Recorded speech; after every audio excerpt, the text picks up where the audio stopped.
There are marks in your body. I don't know whether it's a numbers gang, it's a tattoo, it's a stuka. Tell us about the history. It's a tattoo of a nude woman, a naked woman, and yeah, with the camera on her face. I feel so naked.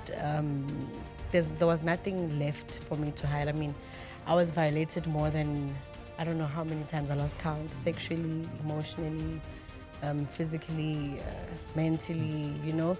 So I've lost count, and for the fact that parts of my story are out there in public, there was nothing left for me to hide. So mangbona umuntu omapuna, I was taken aback. I was really shocked. Ukuthi njani, why would a young lady, a beautiful woman like yourself, an embedded tattoo on her body and a tattoo of a mapuna woman nohal? So I was always poking her about the tattoo.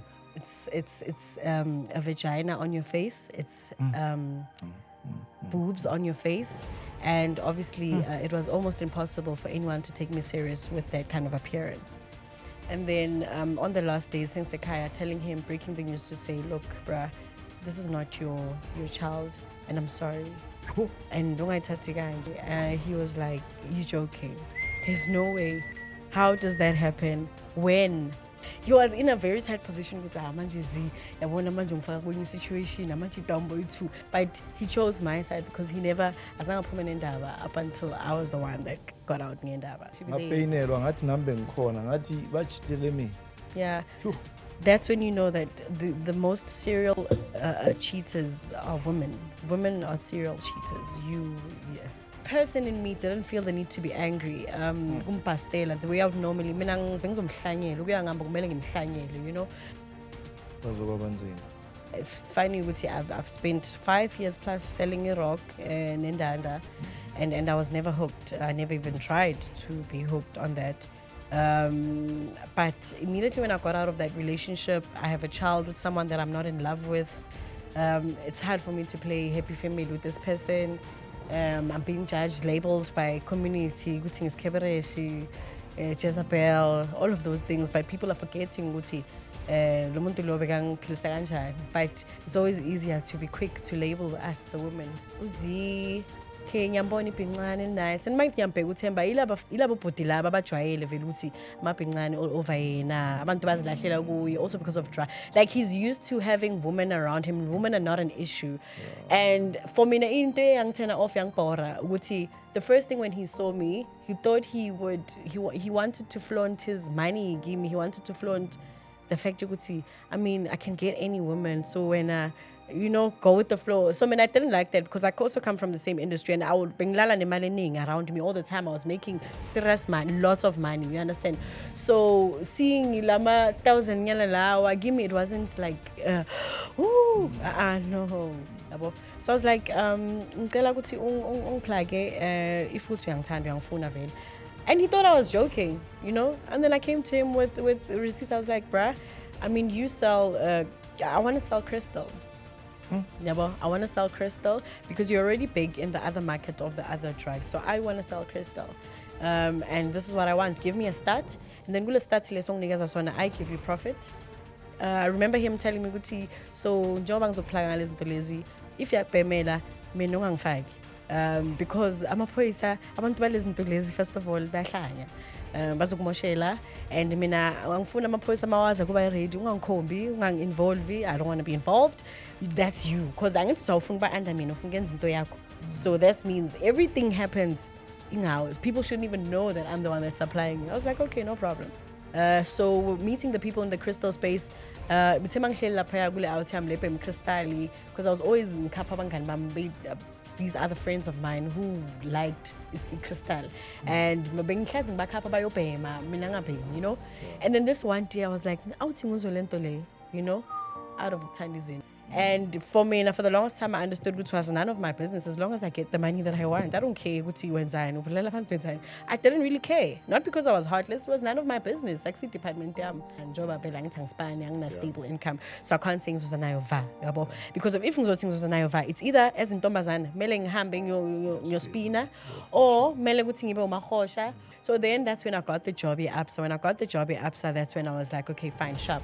Now I'm getting proper, you understand? Yeah. And I'm money, and then ngimnika ngiya ngimcheck ngimnika ngingibloma naye, because I understood the game. Labantu laba abalahlwa, you know.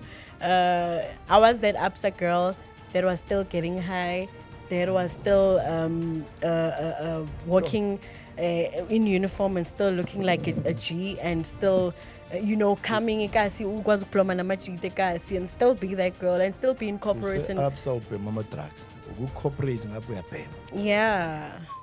I left my upside job because of crime. Of all the 8 times that I've been arrested, I've only went to Sun City twice. And the funny thing is that I never went for a crime that I was supposed to go to Sun City for. I never really went to Sun City for all those serious crimes. I went to Sun City because of family. Like since ekuseni ngivuka ekuseni ngo-5 and manje sokuzokushaya u-2 emini and I'm still here, guys, I wanna go, you know. And then a fight escalates between me and my mom telling me, you know, actually I think now the only person that you're gonna go to is Umulot. And I'm thinking, what? Because I was prepared mentally, I prepared myself for good, okay, I'm rehab, daddy's gonna pay, and then after that, you know, I'm gonna, you know, and then I'm gonna come back and I'm gonna have a happily ever after with my dad, and then life goes on. Then I'm off. I'm free from addiction. Already, being before Sun City, being my holding cells is Alexandra Police Station. I was comfortable already for some reason. Because already I was familiar with the holding cells. Out of the 8 times of being arrested, I've only been in Sun City twice, even though there was the rough side of it. But then it turned ugly when this one day, after him coming back with your stalker, he instructed me to take off my clothes and crawling naked. I drugs. I remember that day. He made me take off my clothes. He told me to sit there on the bed. He then asked me to pick. We're gonna play a game. He said we're gonna play a game. He took out those grams of crystal, and then he told me to put them into the pipe. Lots of it. And then he said, "Ngimele ngishaya 38 kwash without taking a break." 38 kwash means 38 pulls. Looking keep without taking a break. I'm naked, he's not. There's an okapi there. Pepa spray pay on. I would sing his vigil he strangled me until I passed out. So I think because when I woke up, he used the bucket that was full of umkamo to because I was wet now.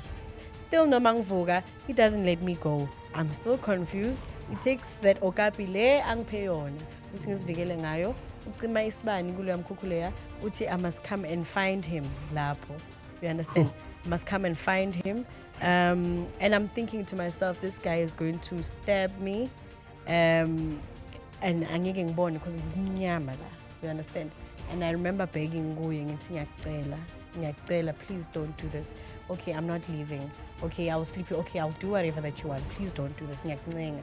And he didn't want to hear it. He took my phone, smashed it, and then he slept on the bed, and then he cuddled with me, and then he said, shh, and I had to, you know, do it. But I didn't sleep that night, the whole night.